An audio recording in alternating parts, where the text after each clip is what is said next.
5 August Sheikh Hasina পদত্যাগের আগ মুহূর্তে রাজধানীতে ভারী অস্ত্রের সর্বোচ্চ ব্যবহার করে বহু ছাত্র জনতাকে হত্যা করে পুলিশ।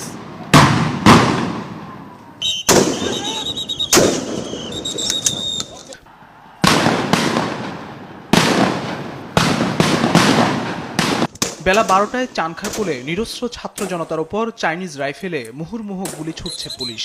খোদ রাজধানীতে দিনে দুপুরে বৈষম্য বিরোধী ছাত্রদের ঢাকা টু লং মার্চ ঠেকাতে ভারী অস্ত্রশস্ত্রে বৃষ্টির মতো গুলি ছোড়া হয় নিরীহ ছাত্র জনতার উপর।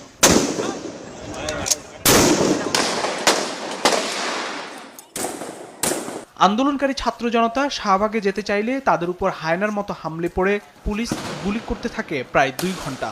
পুলিশের এই ঊর্ধ্বতন কর্মকর্তাকে নিরস্ত্র আন্দোলনকারীদের উপর গুলি চালাতে বারবার নির্দেশ দিতে দেখা যায়।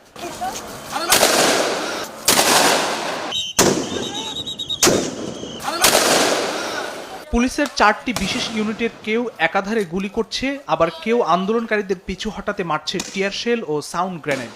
বিপরীতে আন্দোলনকারীদের বেশ কয়েকজন গুলিবিদ্ধ হয়ে মাটিতে লুটিয়ে পড়লেও থামছে না পুলিশের গুলি।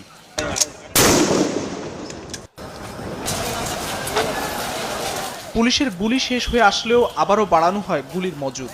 এ সময় পাশেই ঢাকা মেডিকেলে বাড়তে থাকে গুলিবিদ্ধ লাশের সারি। মানুষের লাশ ফেলে ঘাতক পুলিশ সদস্যরা নানা বাজে মন্তব্য করতে থাকেন। একই সময় রাজধানীর যাত্রাবাড়ির পরিস্থিতি আরও ভয়াবহ। ছাত্রদের মার্চ টু ঢাকামুখী লাখো জনতাকে ঠেকাতে পুলিশ কয়েকশো সদস্য ও সাজোয়া যান নিয়ে হঠাৎ করে হামলে পড়ে গুলি বর্ষণ করতে থাকে।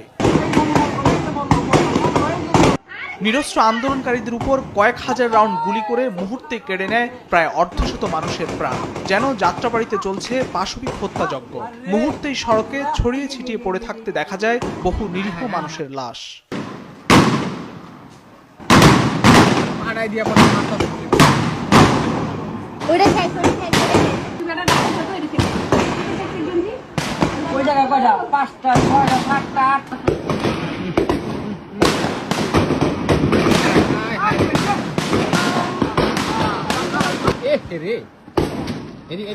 ভারী অস্ত্রে নির্বিচারে পুলিশকে গুলি ছুটতে দেখা যায় রাজধানীর রামপুরা আফতাবনগর এলাকায়ও।